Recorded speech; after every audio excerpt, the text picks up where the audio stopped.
South Jersey bad boys. I was waiting to see like what direction you were gonna go with it, because you are a mystery. It's just like going whichever way the wind blows, and that way it was just kind of going a little Motown. I feel you'll go a little falsetto. Yeah. It's pretty good. I don't know what falsetto means, but I think it sounds right. It sounds right. You'll hit like this high pitch. Oh yeah, I don't know why, because I'm definitely, as I talk right here, I've always been told I have a face for podcasting, so it's just my voice remains real down here, real down to people have told you have a face for podcasting. Yeah, mostly my mother. So this is good. Pretty insulting. Yeah, it was before video podcasts were a thing, though. It was when it was just strictly audio. You know? I sound like I should be doing like the traffic report at 5 on KYW or something. There was a bit of a jam on Schuylkill Avenue. Yeah, I just, You should record that and put out what is it called, ASMR? Oh, the ASMR videos? Yeah, we were just watching some of those, just little... Should I do a traffic report, a South Jersey traffic report with ASMR? ASMR. Yes, that's what I'm saying. I still don't know what that stands for, but I know it's just white women everywhere love it. Where ASMR, let's see. That makes me cringe. But like they have to do it so purposely when they. That's like knives on a plate for me. Oh really? Yeah. Oh, I could see how people like it, but it. They have to really purposely really make the sounds pop, and I can't talk purposely like that. When did that start too? This is all within I didn't really know that was a thing until TikTok really blew up, and I feel like there's a lot of things that only amplified some of the dumbest things ever because of TikTok. Yeah. Because TikTok is just made to basically put the dumbest things up there. It's a platform to promote dumb. Yes, for the most part. There is some quality stuff on there, helpful stuff, but for the most part, I have found a couple of helpful tips on TikTok. There is some good home improvement stuff on there that you can find. Some interesting people that have a young whippersnapper behind the camera on, and they know how to promote it on TikTok. Or some people just very quickly breaking down some conspiracy theories. Sometimes I appreciate that. Yeah, that's always good too. Yeah. Number one reason, Bill Gates is a pedophile. And then step 2, and it's like in a 10-second video. Like and subscribe for more. Well, that's what got me banned from TikTok, was making a joke of those types of things. Like, here's the 27 websites you need to know about where you can do this. And I see these all the time, and the most part, a lot of them are garbage. It's like free sites that can let you do this, and then you go on there, and it's free for if you want to download something of less than 1 megabyte, but everything you download's over that, so you have to pay. It gets really crazy down a rabbit hole, and it always pissed me off. So I made a parody video making fun of that, but it was about a porn site, and I showed the header of a porn site and just the words. When you're browsing the hub, there's the categories of things, and there's no pictures on those, but that got me banned. So that's the platform is the young teenagers half naked shaking their asses, and you get it's crazy that you would get kicked off for that. Yeah, it is crazy. I love the videos where somebody's standing there and they're clearly wearing a shirt that is too small for them. Yeah. Usually women of a certain those guys. Yeah, it's usually these were always a certain women of a certain type. Maybe that's just my algorithm. Yeah, yours is a little different than mine, I guess. And they're standing there and you don't hear anything, and then it makes that popping sound and they jump and the thing just explode. That's the type of stuff I would see. I was like, okay, so my video is showing a website without any images, just the navigation of it. I was like, that got me in trouble. Now, obviously, the words on there weren't the best, but Yeah, but it's pretty wild that then they'll have just teenagers just shaking their tits. Yeah. And for 7 seconds. Yeah. Yeah. That's very inappropriate, and I never watch it. and that'll be 3 million views. Yeah. What is this? What is TikTok? Yeah. Yeah. Well, I think we got off to a weird start. We did, but I think Philadelphia comedian Ryan Foster said it best, where I got into comedy to drink myself to death in a La Quinta Inn, not to make TikToks. Yes. So, I mean, I feel like he should be from South Jersey. Northeast Philly, South Jersey. Is he from Northeast Philly? I'm just guessing. Yes. Okay. They all kind of over Northeast Philly. Oh, yeah. Delco, South Jersey. There are a lot of commonalities that can overlap. Yeah. There's some big differences, but generally we all kind of understand each other. Yeah, for the most part. We're all speaking the same language. Depending upon, where South Jersey is probably the most, the most of a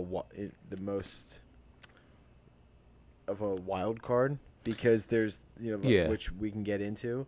There's a lot of very different parts of South Jersey. Yeah, just like there are a lot of other parts in the area, Northeast Philly, Delco, South Jersey, they all have their pockets of really nice areas and then not so nice areas. In South Jersey, for example, Morristown was constantly rated one of the nicest places to live in the country. There was a few years in a row where they were constantly number 1, number 2 in the top 5. Morristown is no further than 15 minutes from Camden, one of the worst cities in the country. I think it was probably ranked at the same time the number 1 and the worst. Yeah, they were. I think it was number 1 and number 1 for best and worst. And they're 15 minutes apart from each other. Camden's been like the murder capital of the... I think they've fallen off recently, but for a while they were on top as like the number 1 murder capital in the world. Yeah, it was like a competition. They were like, oh, we got to be in this map that we'll show the fine people here. As you can see, I'll show it on the screen. Camden is this giant pink area that's called worse than Detroit, which at a time it was. And the per capita rankings, Camden was constantly worse than Detroit, Chicago, New York, because it's such a small city, but... It was overrun with crime. Bad. Now it changed a lot recently. They is it cleaned up now? Do you know? A little. It's gotten a little bit better. Obviously, to an extent. To an extent, you can see the just the riverfront in Camden. They have Subaru with the headquarters there. The Sixers practice over their facilities in Camden. American Water has it there as well. A lot of companies, even Campbell's, is headquartered at Camden. Always has been. Yeah. But the riverfront they built up a lot. There's a lot of corporations investing in Camden because they got a lot of tax incentives and everything. Like when my dad grew up, he grew up in South Jersey, not in Camden, but outside of it. Yeah. Like that wasn't the same Camden that we grew up knowing. Like he was like, Camden used to, like, people were from, like, it was nice back in like the, I guess the 70s it would have been. Even earlier than that too. Yeah. And right around then, I feel like New York, it kind of is in the same realm where New York in the 80s and 90s got to be a really shady place to visit. and Camden, you can see it when you go there. There is a lot of potential where you could see, like, it's on the water. Right on the waterfront, they have certain businesses where you're like, this could be the River Sharks. When their stadium was right there, that was always a nice place to go. It was under the Ben Franklin. Yeah, and I know I mentioned the last one I worked there. It was great to be down there. You got the outdoor thing, the aquarium. You still got a lot of stuff down there. Yeah. I mean, all summer long, just get on the river line and you'll just find swarms of white women in cowboy boots going down there. Any given Friday. Kenny Chesney concert. Yeah, Kenny Chesney. And all you got to do is just talk about your ignorance of country music, and they get so angry, they get heated. I would constantly just be on those trains, not going to this concert, because up and down those river towns where I grew up, the river line would go from Camden to Trenton, and we lived right in the middle, so we would get on it all the time. And we'd be on the train, and you could just make any ignorant reference to country music, and these girls would be plastered, and they'd be angry. Be like, oh, is there a Kenny Paisley concert going on down there? They're like, excuse me, it's Kenny Chesney or Brad Paisley. Yeah, and I'm like, you're from New Jersey. Yeah, it's like I'm not a fan of either one of those. I like the Alan Bryan guy. He's pretty good. Yeah. It's just they would get so pissed that I didn't know who they were. Well, that goes to show the big differences in South Jersey, where you have certain areas where they would be posers of people that were like Hicks, but then you do have people that seem like they're in Alabama. They do. What area is that on this map? Where did you find this map, by the way? It's so accurate. I saw this map years ago when I was looking up, I think, a school project in college, because there wasn't a lot of people from New Jersey that went to school with me. Or if they did, they came from North Jersey, which is a complete hellhole in its own right. But we'll branch out from Camden here.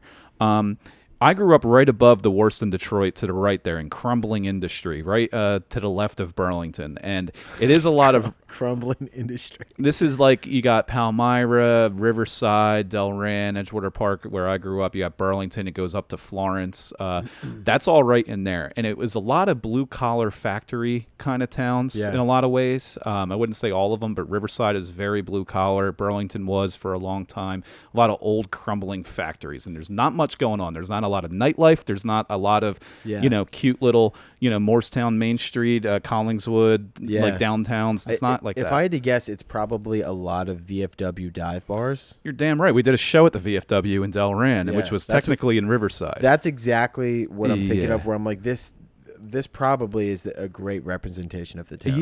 Yeah, which is fine. I mean, I would definitely go to a VFW, get a $1.50 yinger on a Friday, and spend my entire time there. I mean, it's great. $1.50 yinger. Yeah, $1.50 yingers, yings and wings. Get a couple of hot dogs. There's a lot of good spots in there. Jug Handle Inn is in the Crumbling Industry area. That's right in Cinnamints. You never go to the Jug for wings? I think I have been there. Right across from the Jug Handle Inn is a place called the Riviera Motor Inn, and it's attached to a gentleman's club. So if you ever want to stay at a motor inn with a gentleman's club attached to it, 2 for 1. Yeah, they rent the rooms by the hour, and it's a great spot. If you're renting rooms by the hour, that is set up for people to get hookers, right? Basically, hookers, ladies of the night, girlfriends, boyfriends. Why else would you need a room by the hour? Like, could have a business meeting. Yeah, how many people are passing in and out of town for their business meetings? Goes back to that. Delran, New Jersey. Goes back to that old thing. It's like, what is prostitution is illegal unless you have a camera. Then it's pornography, and that is legal. Right. It's like there's a lot of that going on in that area. Yeah, that's interesting. That's a very interesting point. You go a little outside of there, you got farms and army bases pretty much surrounding this area.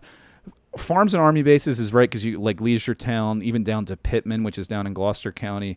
Army bases is Fort Dix, though, or whatever it's called now. Which is a little bit further up there. It's up near Wrightstown, New Egypt. Yep. But there is a lot of areas in South Jersey where there's just kind of that farmland and a lot more open space in the area. Open space. Pemberton is in that area as well, and I know they say it down here. As we move a little further south, they have the Ghetto in the Woods down. What is Ghetto in the Woods? What towns? So definitely you have Pleasantville, which is commonly referred to as not so Pleasantville. There's a lot of towns in there that are just like really some trailer parks on the side of the AC Expressway. Yeah.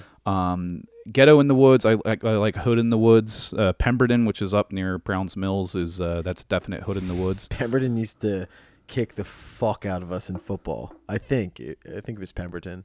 Maybe we played them a lot too, but we would always beat them. They had pretty good sports teams intermittently here and there. Surrounded by all this is the Pines. We're gonna have to do an episode in the Pines. We'll just drive somewhere we don't get service and do an episode there. Yeah, there's a lot of neat spots in the Pines. It's weird. Like, I grew up in in Happy White families. Yeah, you grew up in happy white families, which surrounded huge houses and country clubs. Yeah, so we're surrounded by, like you said, like a Moorestown, which is huge houses and country clubs, and then right next to worse than Detroit, Camden, and those places. Yeah, and then I grew up in Audubon, which is like right kind of in between those, which is just some. I mean, it does nail it. Like just we had no diversity. It's absolutely all white people there. And now just small little towns all on top of each other, each with their own police force. And now we currently reside in the happy white family section as well, both you and I with our own homes. Although if you ask my wife, it's a little different story than a happy white family, but that's for her to decide. And then you go further south of there, which was where I was this past weekend, in the pretty much Alabama section. Which, have you ever ventured into this area? Rattle off some towns here because I said so bad I can't see the screen, but like I know there is. So if you go down 295 to the Delaware Memorial Bridge, you go past Penns Grove, Carney's Point. Bruce Willis is from Carney's Point. Really? Yeah. So he's down in he's from the pretty much Alabama section. I don't know how long he lived there, but he's from there. Yeah. R.I.P. Bruce. Yeah. Yeah. Wait, did he die? No. But the late great. Just getting ready. The late great. Yeah. Down there, you got Pennsville, you got That's Salem. Fucked up. Bruce is a legend. Yeah. But yeah, nobody ever says that they're from New Jersey, or if they do, they were only there for a very short period of time before they moved out to bigger and better things. Yes. Yeah. Other than Bruce Springsteen, he's the only one that's been holding on to that for his entire life. He's the only person I can think of that's really ride or die. Like, I am from New Jersey. Yeah, that or all of certain politicians that got caught with prostitutes or other things, and they don't have a career outside of North Jersey. Like Anthony Weiner? That sounds like a name of somebody that would be caught with a prostitute. In New Jersey? I don't know I know Robert Menendez was he had some issues with some prostitutes, I believe, at some point. I think Anthony Weiner, I might be completely wrong about this. We might need to Google on this, but Anthony Weiner, I think, was a politician in New Jersey that came out as gay, and it was like not too long ago where it shouldn't have been an issue, but like back in. Oh no, are you thinking of former Governor Jim McGreevey? He came out as gay on the news. I remember I had football practice that night. I thought that was Anthony. No, Anthony Weiner sent a dick pic. Yeah, he sent a dick pic to a minor or something, didn't he? Yeah. I don't know if he was. I thought he was in D.C. somewhere. Oh yeah, but it was the governor that came out as gay, and it was like a big deal. James McGreevy. I remember was that. It Yeah, because I was playing Little Green Pop Warner football in Riverside, and all of the coaches that night who were, let's say, I don't think they voted for James McGreevy. When he came out as gay on TV an hour before practice, it was literally on TV as I was going out the door to football practice. That was the big topic of conversation. I learned a few new words that day. Yeah. But it was crazy that not that long ago he had to come out on TV and make this a which was crazy. Which back then nobody. Why would anybody why is that a public service? And yeah, like, now it's a lot. Shit? Now it's a lot more of a. That would have been a tweet today. Yeah. Instead of a news conference that's on live every single station. Right. Yeah. Other towns in this area, you got Bridgeton, Woodstown. You ever go to Cowtown Rodeo? No. Cowtown Rodeo, dude. It's like your Camel Toe Rodeo. Camel Toe Rodeo. No, I feel like that's going on at a lot of nightclubs in the Cherry Hill area. But Cowtown Rodeo is literally like you go. It's like in an open field in Woodstown, and you just go there, and they literally have a full blown rodeo with rodeo clowns, people riding bulls and stuff. We should go, dude. Yeah, we gotta go. Fun. It's a pretty nice. We can go tailgate it and just run into people there. Yeah, it feels like you're literally in Texas or Oklahoma. Run into who? Like who are we gonna run into? I think Nate Jones is from there. We can run into Nate. We can run into guys in cowboy hats in South Jersey. I mean, there's a lot of people in this pretty much from Alabama section of South Jersey that think they're below the Mason-Dixon. Where's guy in cowboy hats? Is that a section that it says? It should be. It's going to be right above the word pretty in pretty much Alabama, right around there. That was the thing when we were in high school, like country kind of started to become popular in our area. Very pop country. Yeah. And all of a sudden it was so weird when I was in high school. We had a lot of guys that all of a sudden were pretending to be hicks. That was the thing. You had guys that were pretending to be from the hood. Yep. That were from the suburbs. Uh-huh. So there was like two completely opposite sides of the spectrum happening where all under the same roof of like our high school. Yeah, it was the same thing with mine. Both frauds. Both sides were being frauds. Yeah, that's a lot with my high school too. There's a lot of frauds. Myself and other people that I was associated with on a regular basis. We were all trying to figure out who we were, I guess. Yeah, you get wrapped up in it where I had to shape up in high school for that's like I couldn't imagine being a teacher because like if you're sitting there teaching these kids and I'd just be like, yeah, most of you are going to grow up to be completely different people than what you are right now. And look back and be very embarrassed. The show I did in Millville this past weekend, 250 people in an Elks Lodge down there. And nice. The mayor of Millville and the mayor of a town right next to Newport were there. And all I did was spend 15 to 18 minutes doing crowd work of just trashing on the white trash communities down there. And they absolutely love it and eat it up. And it's my third time going there because they request for me to go back because they just want to be made fun of, which is great for a show because that's all they want to laugh at. But the mayors come up to me after the show and they're like, yeah, I'm the mayor. I didn't know they were mayors before the show, but they were like, yeah, I'm the mayor of, I don't know why I'm giving him a southern accent, but people talk with a twang in deep South Jersey. There is that. I don't know why. I don't think if it's like I have no idea. But he's like, and you're like, they're like, listen, here's what you got to know about this town. Yeah, where are you from? New Jersey? Yeah. That's strange. Here's what you need to know about down here. I'm the mayor of this town, and it's funny that you probably would never know. It's probably just in camo. Yeah, all camo. He's wearing. Yeah. He's the full blown mayor of the town. He's like, what you said about the town. 100% right. It's so trashy. He just goes on about it, and they all just agree, and they just love laughing their asses off. So, it's a good time. That is, when we do shows in places like that, they are good sports about it. They just want to hear you shit all over. You can tell. Just roast us. You can tell when you go to a place like that because it's usually where they don't have much comedy. They don't get many shows there, and they finally have the opportunity, and they're like, yes, do it. And you go to other places, people don't want to hear it. They're like, yeah. You know, it's the dumber places that you go that you could say the easiest stuff. So it's stuff that would normally be just a throwaway segue. Hacky, throwaway. And they're like, holy shit, we never heard something like this before. And then if you're in like a Manhattan or something and you are you're making fun of them, like they can be really just really turned off by that. They're much more PC. Yeah, they are. Yeah. Where they're like, nah, I want to know. I want a very politically correct view on things. Like they don't like to be fucked with as much. Yeah, that, and there's a lot of shows in. It's harder to put them in a bucket too because it's a melting pot. Yeah, whereas it's tough. If you are talking about general stuff in those like the Alabama towns in South Jersey, everybody's like, yeah, that's all of us. Yeah, here. exactly. If you're in Manhattan, you get, like it's you're talking to one of the most diverse places. Yeah, it's people from all over the place.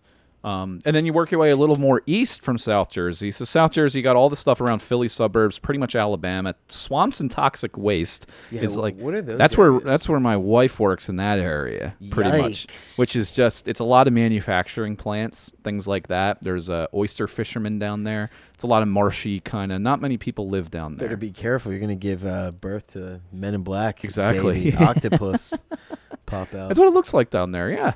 But you go down the AC Expressway, which connects Philly to AC, which was built, if you watch Boardwalk Empire during... AC is a shithole these days, Oh, huh? yeah. Yeah, it is. And that's why it's categorized as sad black people and misguided tourists. There is a lot of misguided tourists there. that are going down there like, where's Sinatra? Atlantic City? Yeah, and yeah. they're like, oh, did this place burn down? But there's more than any other town. I don't know if it's just because of the city and it's just...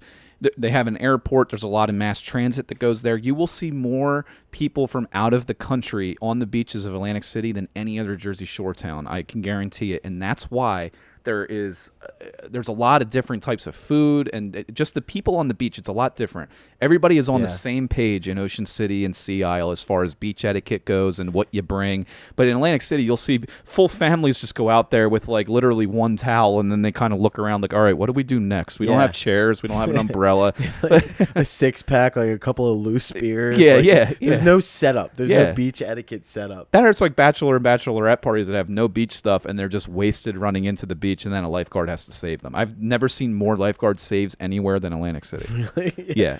I've done some shows in Atlantic City. Sorry, I can't speak today.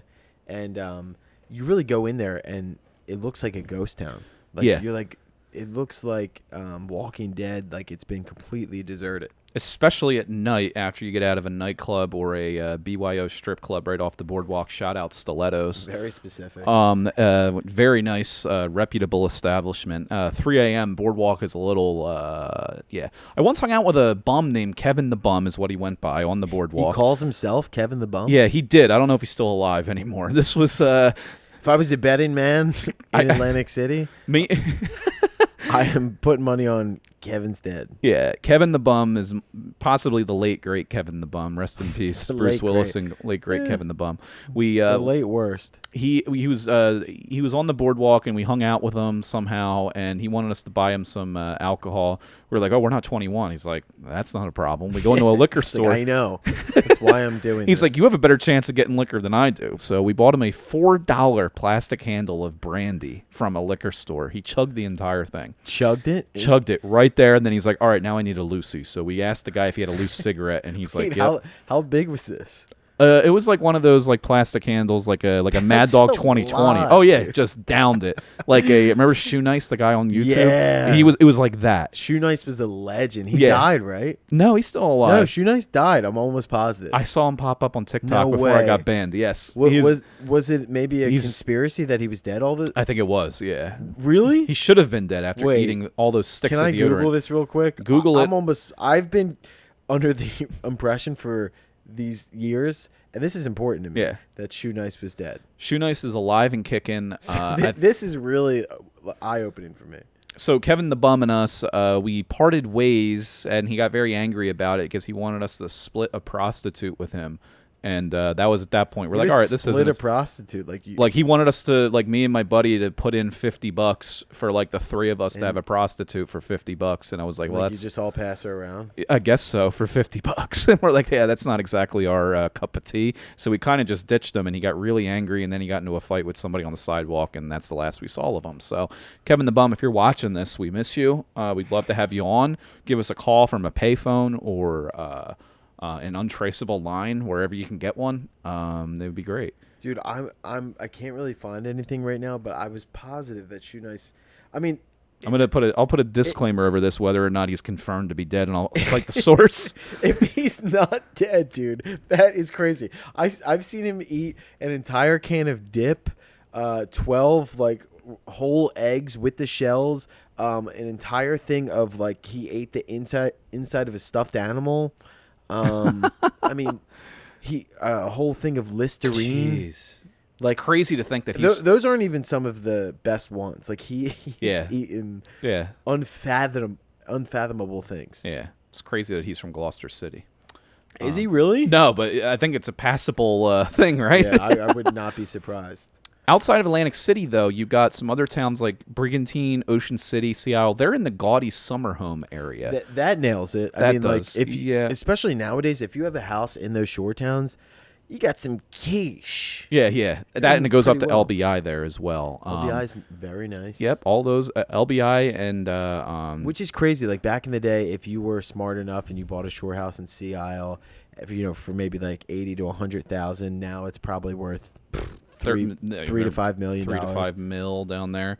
You keep going down the Parkway. You go down past exit. What is that down there? I think Wildwood is exit 6, maybe 10 or 6. What is Wildwood considered on this map? Wildwood is sitting pretty in the bright red of Canadians and Philly trash. Which, that absolutely fucking nails it. So you said on the last episode you worked in Wildwood for a summer. One summer or multiple summers? Multiple summers. Two summers specifically. So what were the types of jobs that you had in Wildwood? We'll start there. So I worked as a lifeguard at Morey's Piers. At a water park? At a water park. I was a water park lifeguard. And you work they have a foreign exchange program. Yeah. And it's barely any Americans. It was me, my buddy Andrew, and like a couple other American kids who had been working there for years. The rest of everybody else is foreign exchange students that you get from all over the place. People from Ukraine, from Albania, from Ireland. Places at the time I was 18 years old I had never even heard of. I didn't even know there were countries like Albania. I mean, I'm also stupid. Were they over for high school or college exchange programs? No, it wasn't like a student they were just exchange. There. It was just like a work. They just came to Wildwood from Ireland. In their mind, they were like, "This is just a cool opportunity to see America," and they would pay us minimum wage. We made $7.25, and you would work like 7 to 7, and but it was fun. Like you worked with kids all over the world, and you made like good for you go out and party every night, and then we just worked there during the day. I mean, working at the water park was a nightmare. Yeah. You're just you would think it'd be chill because you're like, you're just at a water park. Yeah. Like, how often are you going to be saving people? Let me tell you, every 5 seconds. It's not like genuine saves where people are always actually drowning where they really need help. It's most of the time a little kid who went down a slide and they're just kind of sitting there, and then there's like a 500-pound dude somebody else coming down that's about to take their head off, and you got to jump in and pull them out every single time. Yeah. And then there are people that would go into like the shotgun falls. Yeah, those were always the best. It's like 12 feet of pool though, and then they're like, you get sucked under a little bit. You got to really know what you're doing going into it, or you learn quickly. Well, people would go to the water park thinking like, oh, it's just a water park that can't swim. I'm like, you still have to like. People would come up to me when I'd be lifeguarding the 12-foot pool, and they'd be like, yo, do you think I'll be okay in this? And I'm like, that depends. Can you swim? And they're like, no. And I'm like, well, that's 12 feet of pool. Are you 12 feet tall?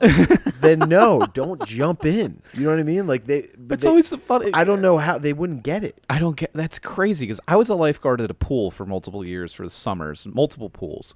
And obviously those are a lot different than a water park because you just start in 3 feet of water. You can go up to 6. You can go in the diving well. But it's like if you can tread water, like where you can't touch, can you survive in an area where you can't touch? It's like, yeah. It's like, okay, well then it doesn't matter if it's 6 feet or 300 feet. If there's no current pulling you down, you should be all right. But can you stay afloat is the question. That's another thing. A lot of dudes would they would just wing it, and they would go, well, I can probably get to I can't swim, but I can get to the edge. Yeah. And I'm like, okay, but like that's quite a risk, to just go down a slide. Yeah. Jesus. That you're willing to risk your life. So I did that.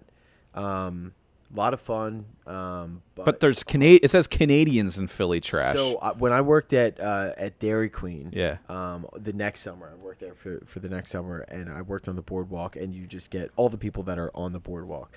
Let me tell you, That is exactly who's on the boardwalk at all times. Philly trash, Northeast Philly trash, scumbags that are trying to fight you while you're at work, or French Canadians that do not speak English that come up to you with attitude because you can't understand what they're saying. And I'm like, look, I get it, but it's chocolate or vanilla. Like you, and they would be or like, a little swirl, boy. Yeah. They would be like, it's like the ugliest trash accent, And you outside of the Northeast Philly accent. You just can't tell whether the French Canadians are just drunk Northeast Philly people. That's true. And it's just, it could be either one, to be honest. With the accents really meshed together, it's like, are you just wasted in here from Bridesburg, or are you sober and from Toronto? I didn't realize that at the time, too. When you're 18, you're like, man, this is living. You're by yourself.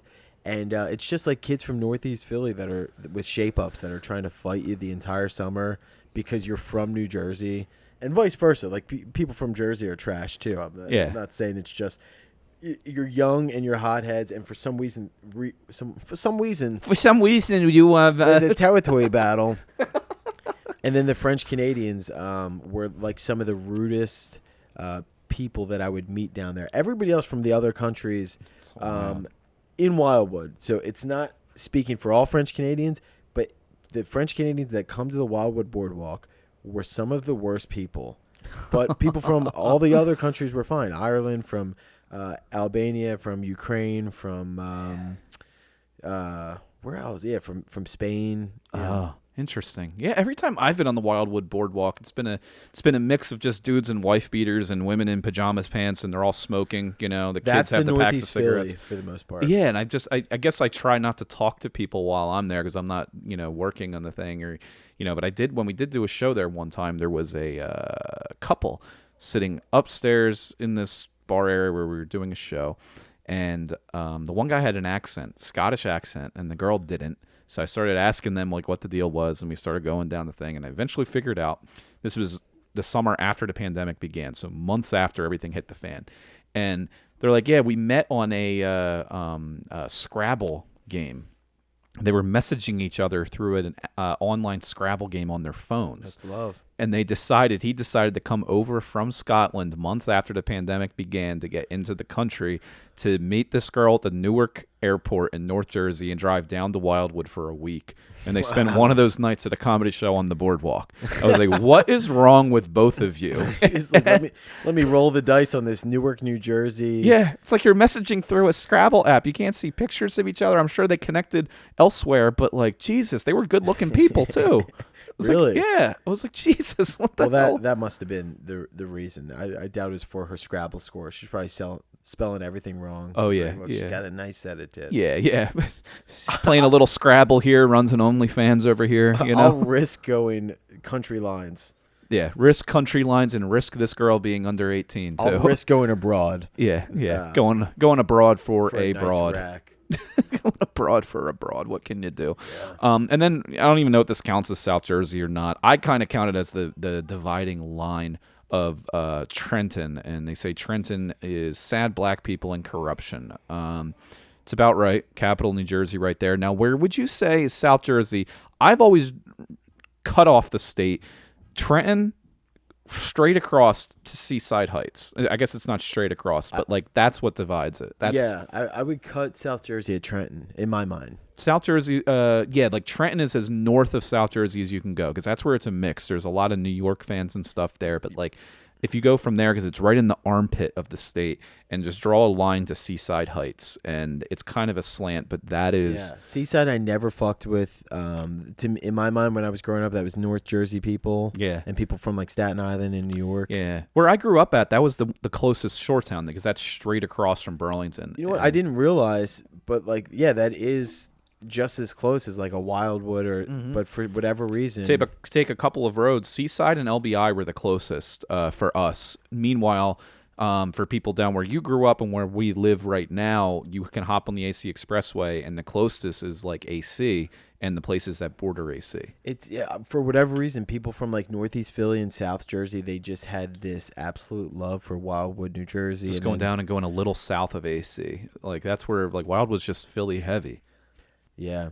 Where's your go-to if you go on a day trip to a shore town? Where do you go? I mean, if I'm going today, I'll probably do Sea Isle. Like Sea Isle, I really enjoy. Mm-hmm. Like going out around there. Sea Isle is a good time. Yeah. Or if it's like a day trip, maybe me and Sam will go to like one of those bougie spots. Maybe you go to like a little Margate. Maybe a little Margate action because it's close. Yeah. And you're just going for the day and you're coming back. Yeah, I'll do Margate. Dated a girl in high school who had a house in Margate right on the beach. Whew. Talk about big money. Yeah. Now my current wife's family splits a double-decker house in Sea Isle for 1 week a year. So, I mean, and it probably costs a fortune. It does. It probably costs just as much as the mortgage of that house. Yeah. But yeah, I mean, I shore towns, I kind of go all over the place, so like getting a different feel. Each one has their own on there, but you know, you can go to Ocean City and just be the only guy drinking on that beach for sure. Everybody just loves to see New Jersey fight each other between North and South Jersey, and then while we're doing that, all these Pennsylvanians sneak in and they get to go to the shore towns during the summer. Yeah, and they're the ones talking shit about New Jersey all year round, but then they gracefully stabbing people. Yeah, then they gracefully just come over the border and go down to our shore towns. That's a good point. People from Pennsylvania are so anti-New Jersey, like, you're from Jersey, you pieces of shit. Until it comes to getting gas and laying on the beach. Getting gas, laying on the beach, or buying homes. Yeah, exactly. I mean, we don't have great property taxes, but our taxes aren't very good. Got some nice suburbs out here. Yeah. We can, a bunch of these mainline moms, they want to come over to Sea Isle. But either way, we got the shores, you got some mountainous areas, you got suburban areas, got very rural areas. We're going to visit a lot of them in South Jersey, though. I think we're going to have to go down to Cowtown Rodeo. I would love to do that. I'm going to go on the street down in Vineland. They have a nice main drag there. Visited there for film when we're down Atlantic City, maybe. AC, some of the shore towns. We'll have to go on the boardwalk, get accosted by some rent-a-cops for not having a filming permit. What can you do? Yeah. But yeah, I mean, that pretty much wraps up South Jersey and parts of North Jersey. I mean, it's a pretty good breakdown. R.I.P. Gilbert G. Legend in the comedy game, doing it for decades upon decades. Passed away earlier today, day of our recording here. And both of us were lucky and fortunate enough to do a couple of gigs with him. But I mean, I've been a fan of his from before I ever been doing stand-up. Yeah. Just on the roasts on Comedy Central is where I really found him. And then once you become a fan of him there, I start going down the rabbit hole on YouTube of other stuff from way before my time. Yeah. HBO specials. He was doing impersonations of Dice, which I don't think Dice was too big of a fan of. But I mean, just so out there. And when it comes to saying stuff that some people may not like and be very angry over, he could not give a fuck less over what he said. He really, he was a legend for the lack of care that he put into that and then stuff. Outside of this stuff, a lot of people think that like what comics do up there, and he's a perfect example of this, that they go up and what they're saying is 100% like how they are, how they think, what they are off stage. Couldn't have been further from the truth. The guy was like a family man, very nice to talk to, a regular, just very quiet and like reserved off stage. Yeah, from my experience meeting him the one time, but go into your story with him. And so like exactly like you just said, a lot of people, I only worked with him one time, but you would assume based off of his character on stage that he's just loud and obnoxious and whatever. Could not be more of the opposite. Like he was very quiet, very reserved, almost shy. Mm-hmm. And I had worked with him a couple of years ago, so he, like when I worked with him, he already seemed like he wasn't doing that well. Like he seemed a lot older than what you might see aging on TV. Pretty quickly. Yeah, like I had to help him in and out of the car, and he was up for the weekend. We were doing a show like up in the Poconos, and he was there the night before, and I was on the Saturday show, and so I picked him up at his hotel. We drove over the gig together. And I was like, "Oh, is this it?" And he's like, "Oh, I don't know." And I'm like, "Weren't you just here the night before?" So I was in my head. I'm like, "Man, he doesn't seem like he's all there." But to be expected, like he was. He wasn't that old, but he looked it. He didn't seem to be doing that great, and he was just really quiet, really polite, very nice. But like he didn't have a whole lot to say. And in my mind, I'm like, "What am I gonna say to this legend?" Yeah. I don't want to annoy him. I got nothing to really contribute. So, like, I'm just going to let him sit in peace, and I'm not going to bother him because it's like, and what am I going to say to this guy where he's going to be like, wow, what a great point. Yeah, exactly. I just don't want to get, like, in those things where make it, like, awkward. But, like, if they don't want to have a conversation and sit in silence, whoever it is, it doesn't matter if they're a comic or whoever, that's perfectly fine. But it's like, I don't want to make it not say anything and then be like, wow, that was awkward. They didn't say one word to me. Like, yeah, and he wasn't rude about it. He was just, like, I could tell he just wanted... He just seemed like a peaceful guy that just wanted to kind of just do his thing, and I'm like, hey, that's fine. Like I get like that all the time too. Yeah. So we go and we're doing a gig in like this ballroom like place. So for his comedy, you're like, man, this is not ideal. It's not like we're at the Comedy Cellar. We're not a comedy club. Even like that, at that point, you would expect people to know Doesn't who everybody he is. know who he is? Like, and you can tell this, and I can already say, like, already know afterwards what people's minds were going into it because it's very similar to Bob Saget. But go, what did he? Exact same thing. So you walk into this ballroom. It like the lights are on. It's pretty stuffy. It's not an ideal setup for comedy in general. So for what. I don't know why they booked Gilbert because it seemed like this was maybe their first time putting a comedy show together there. And the people, sometimes you go into these little pockets of towns where it seems like they've never seen comedy before. And this was one of those places. And I'm just wondering in my head, I'm like, knowing his act, I'm like, how are they going to respond when he gets up there? And dude, he just got up there and, you know, I get up, do fine. Like, it's a lukewarm crowd. Nothing really going. Rick Adana was with me. He gets up, does his thing. He always does great.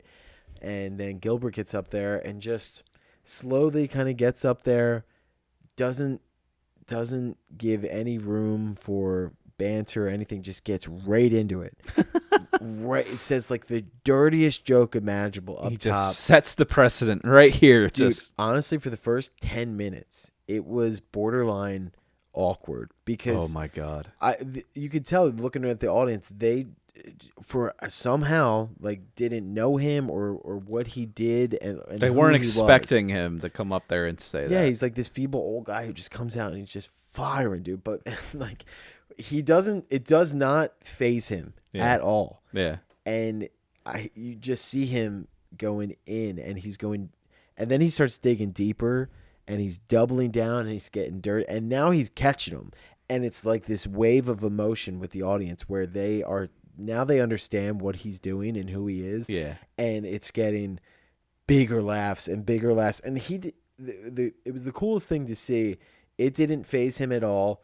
And the fact that he just doubled down and he just kept going, and it just got better. Like he refused to cave from their reaction. So he's going, he winds up killing, does a great job, and he gets off stage, and I got to drive him back to Manhattan from this gig in the Poconos, which is like a 3-hour drive. But before we right across lake houses owned by New Yorkers right into Manhattan. Yeah.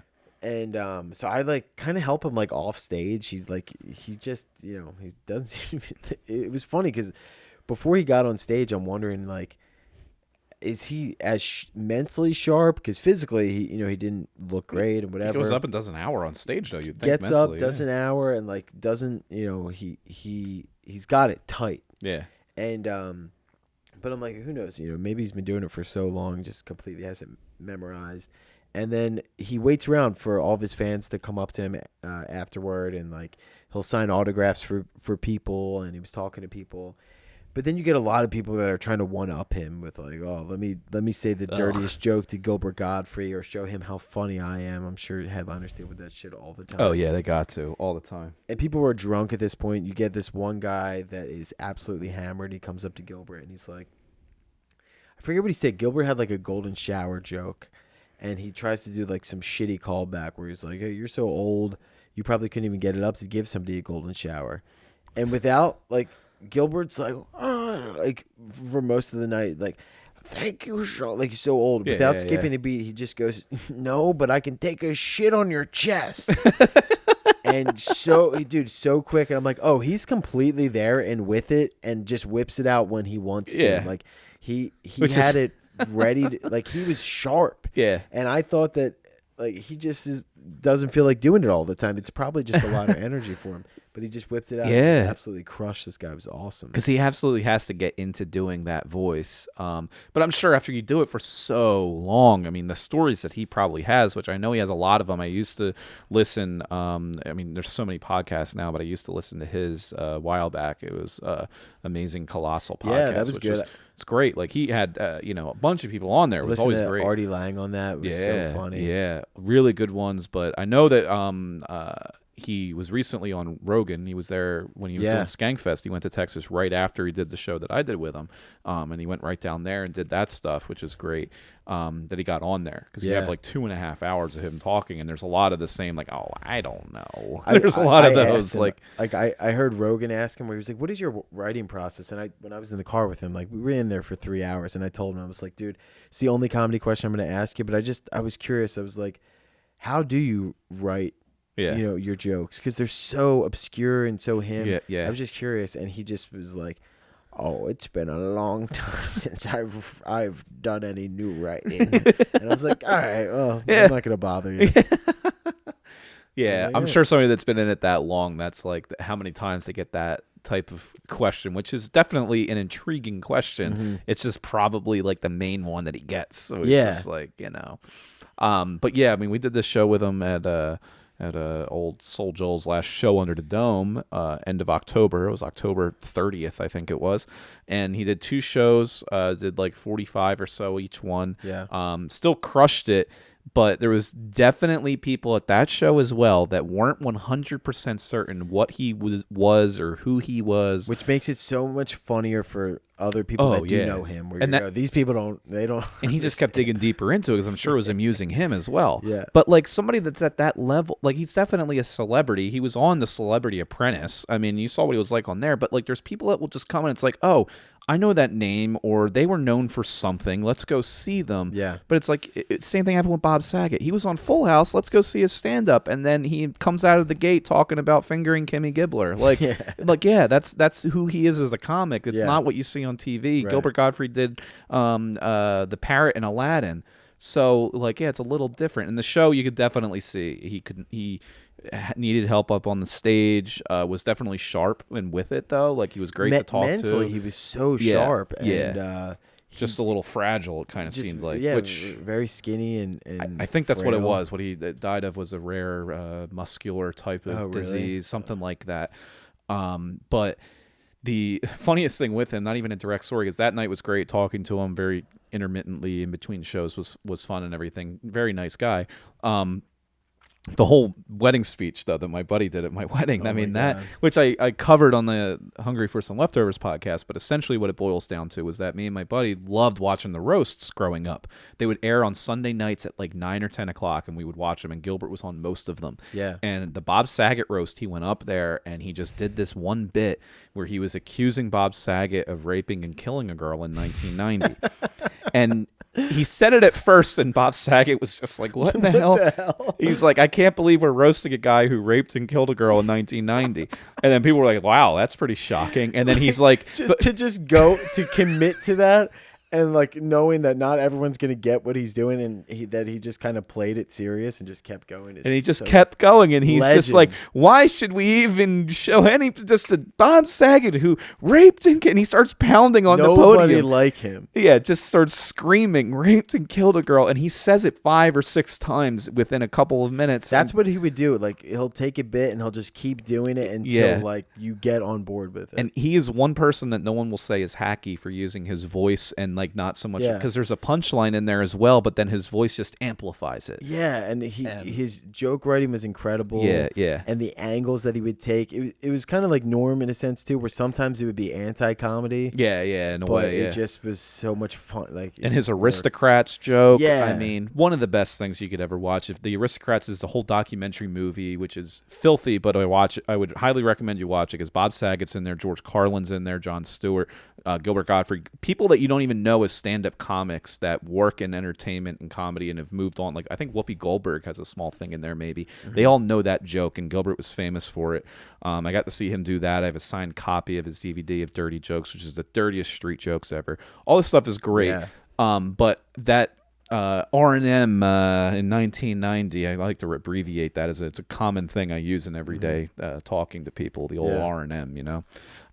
So I got a video from Gilbert to ask my buddy to be the best man in my wedding. I was like, oh, this would fucking, like, if he could do this video thing, it would be great. So I said, just ask him to be the best man in my wedding, but like say I'm asking him even though I know he raped and killed a girl in 1990.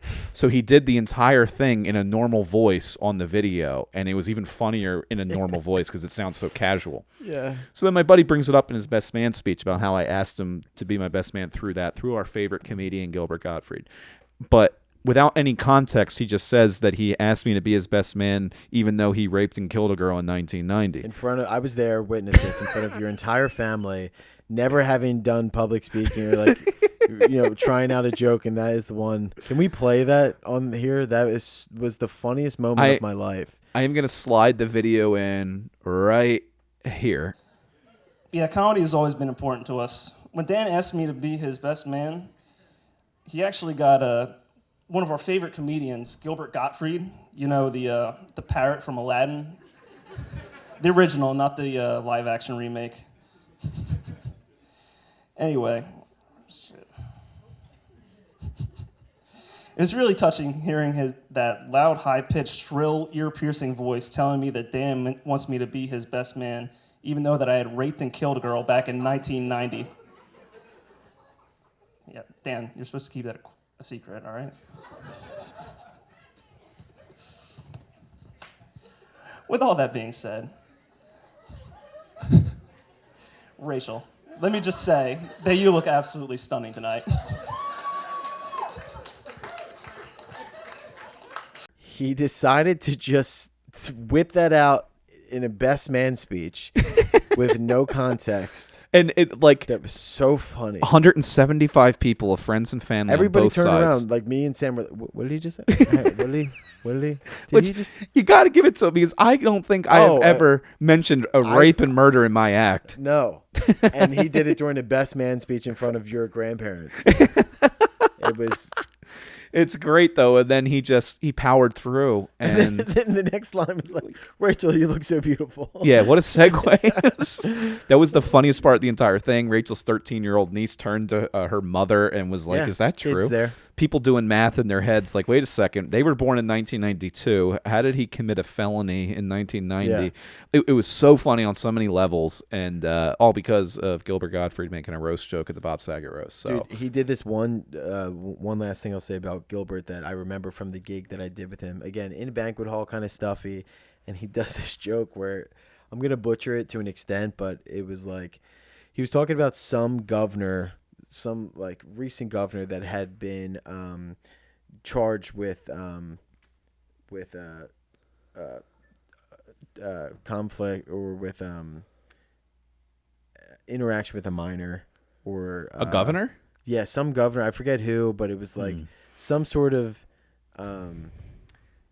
assault, like with his daughter or something like that. Oh, jeez. With a minor, he brings that up.